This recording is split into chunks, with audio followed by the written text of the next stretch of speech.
आज हम लोग जो है कंसेप्ट ऑफ एंगुलर मोमेंटम पढ़ाएंगे, ठीक है। तो क्या पढ़ना हमको?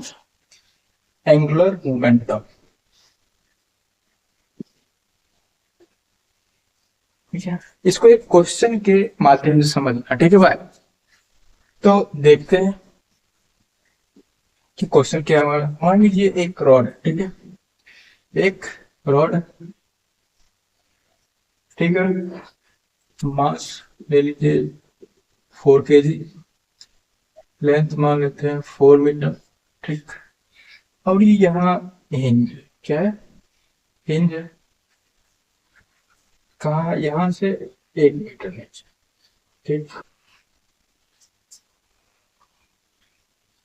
यहाँ एक बॉल टकराता है, ठीक। जिसका मास है 1 kg और आ रहा है 10 मीटर पर सेकेंड, ठीक। ये टकराता है यहाँ, यहाँ से 1 मीटर ऊपर, ठीक। और ये मूव कर रहा है 2 रेडियन पर सेकेंड से। हमको बताना है कि आफ्टर कोलिजन इसका ओमेगा क्या होगा और इसका वेलोसिटी क्या होगा। तो अब यहाँ हमको सोचना होगा कंसेप्ट कि यहाँ क्या लगाए, एंगुलर मोमेंटम लगाए कि लीनियर मोमेंटम लगाए, लीनियर मोमेंटम कंजर्व है कि नहीं है, एंगुलर मोमेंटम लगाएंगे तो कंजर्व होना चाहिए। तो ये सब हमको सोचना है, ये हमारा सवाल। तो अब देख लीजिए सवाल। अब ये रॉड है, अब यहाँ पहले हम क्या करते थे, जो हम नॉर्मल सवाल होता था, जो हम सेंटर ऑफ मास बनाते थे, उसमें क्या होता था कि एक स्ट्रिंग होता था, उससे बॉल लटका हुआ, इसमें बुलेट आके कर रहा।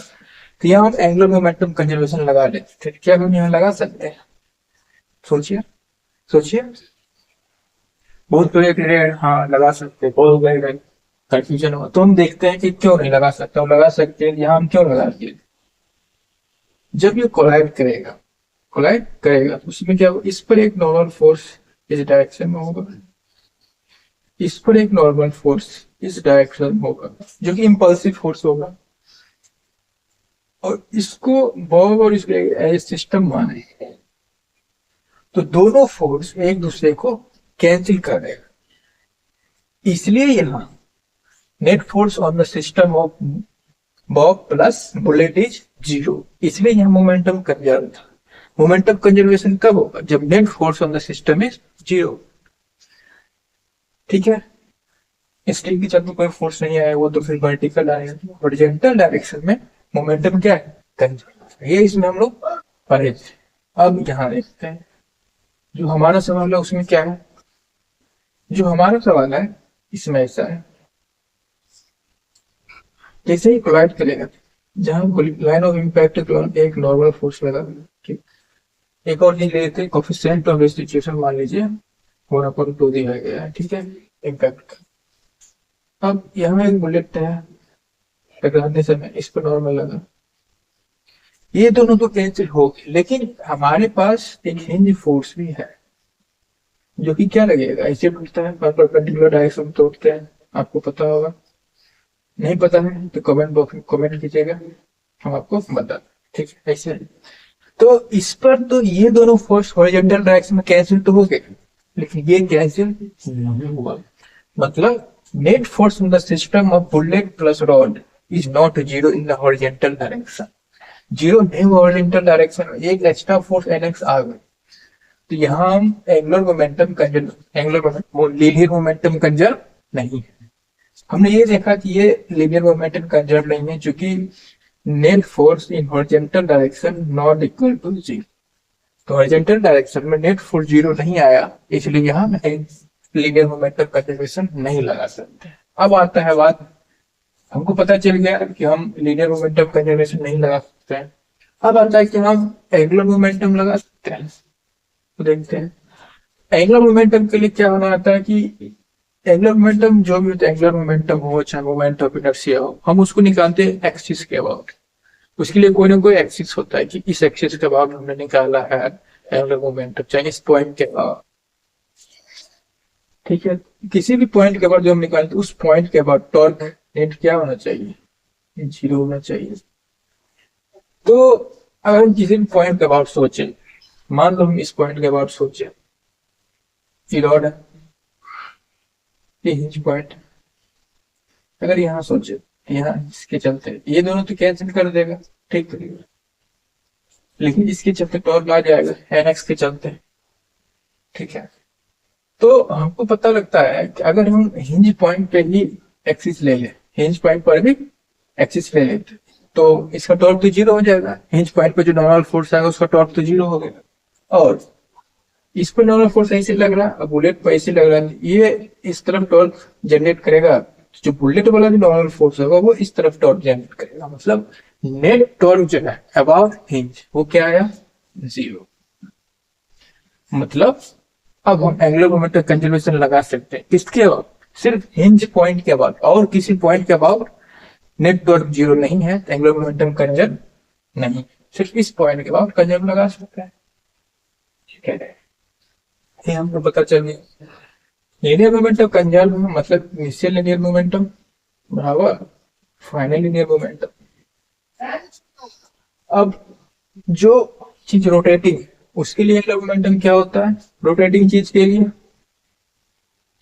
फॉर रोटेटिंग चीज आई ओमेगा। आई क्या है, उस एक्सिस के अबाउट हम मोमेंट ऑफ इनर्शिया लेंगे जिस एक्सिस के अबाउट टॉर्क जो है नेट 0 है, तो यहाँ इस पॉइंट के अबाउट हमको निकालना होगा मोमेंट ऑफ इनर्शिया। और तो पहले हम निकाल लेते हैं उस पॉइंट के अबाउट क्या होता है। हमको पता था किसी भी पॉइंट के अबाउट निकालने के लिए हमको क्या चाहिए, सबसे पहले I of center of mass plus उसका मास, और उस पॉइंट के बाद उस पॉइंट का सेंटर मास से क्या डिस्टेंस है। सेंटर मास के बाद रॉड का क्या होता है, याद होगा, ये होता है हमारा M L square by 12 plus M D square. M क्या है, 4 kg, लेंथ क्या है 4, 12 और 1 का स्क्वायर। यहाँ 1 है, सेंटर मास 2 पर होगा तो यहाँ से डिस्टेंस क्या होगा, ये हमने निकाल लिया।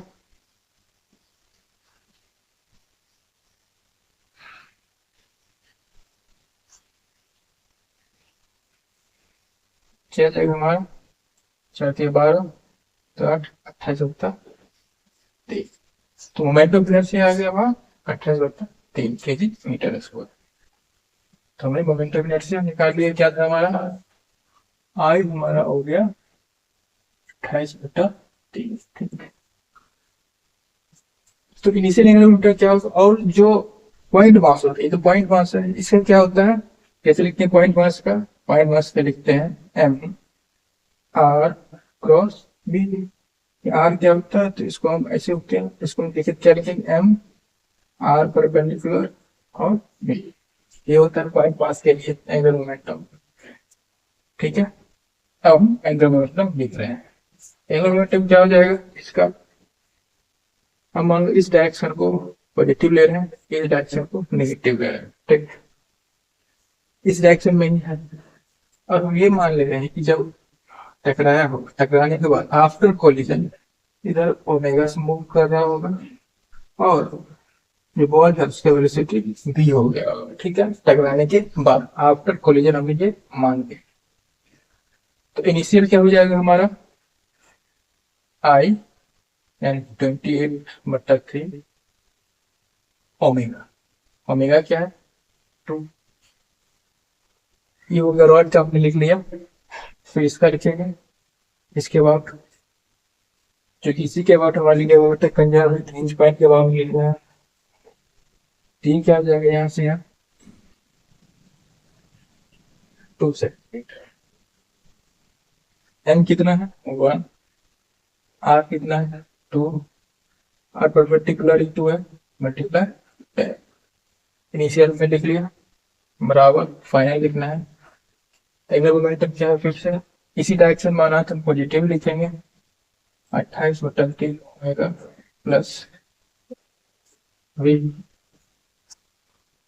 एम क्या 1 R1V2 है जस्ट आफ्टर कोलिजन लिखे वेलोसिटी जस्ट आफ्टर कोलिजन। ठीक ये हमारा हमने लिख लिया कंजर्वेशन ऑफ एंगुलर मोमेंटम। एक क्वेश्चन आ गया। अब हमें एंगुलर मोमेंटम का कंसेप्ट देख लिया कि हमको कैसे लिखना है कब लिखना है। अब हम दूसरा कंसेप्ट देखते हैं। तो एंगुलर मोमेंटम का कंसेप्ट हमने देख लिया जब टॉर्क जीरो होगा उसके बाद देखेंगे और जिस एक्सिस के बाद नेट टॉर्क जीरो होता है उसी के बाद मोमेंटम इनर्शिया और लिनियर मोमेंटम लिखते हैं। ठीक है ये हमको समझ आ गया। अब इसको मिटाते हैं।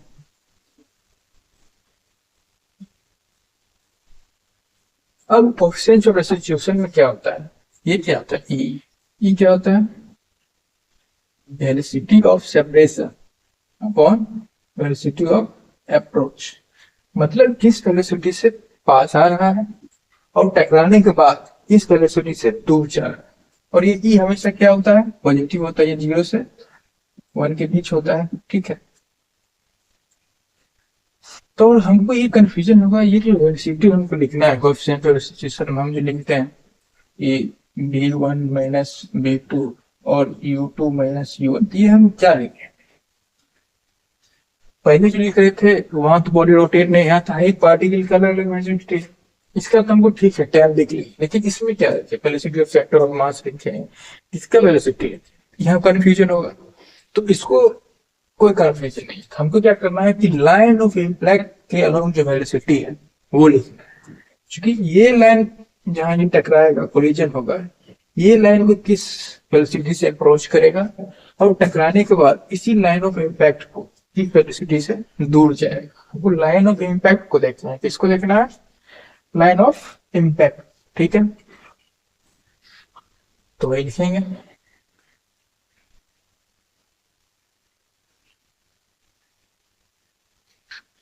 तो हमने देखा कि किस वेलोसिटी से हमको पहले देखना है किस वेलोसिटी से अप्रोच करना है।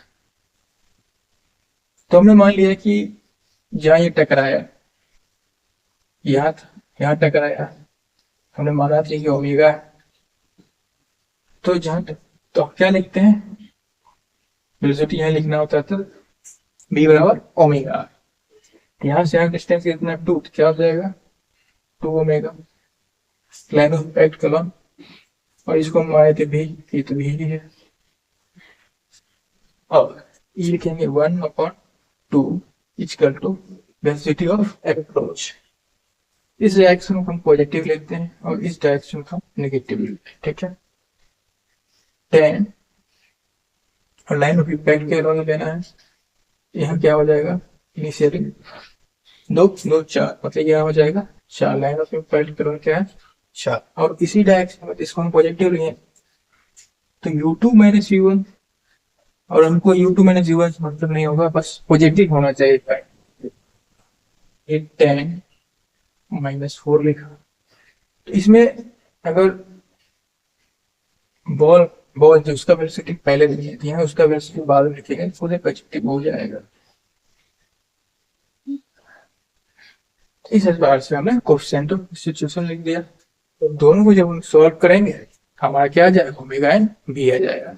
तो बस हमको ये कंसेप्ट सिखाना था कि एंगुलर मोमेंटम कंजर्वेशन हम कब लगाते हैं और दूसरा ये सिखाना था कि कोएफिशिएंट ऑफ रेसिप्रोकेशन जो है लाइन ऑफ इम्पैक्ट के अलावा लिखना होता है। तो वो कंफ्यूजन दूर हो गया है। ठीक है अगर आपको कहीं कंफ्यूजन है तब कमेंट बॉक्स में कमेंट करें इस पर वीडियो बनाएंगे। तब तक के लिए टाटा बाय बाय।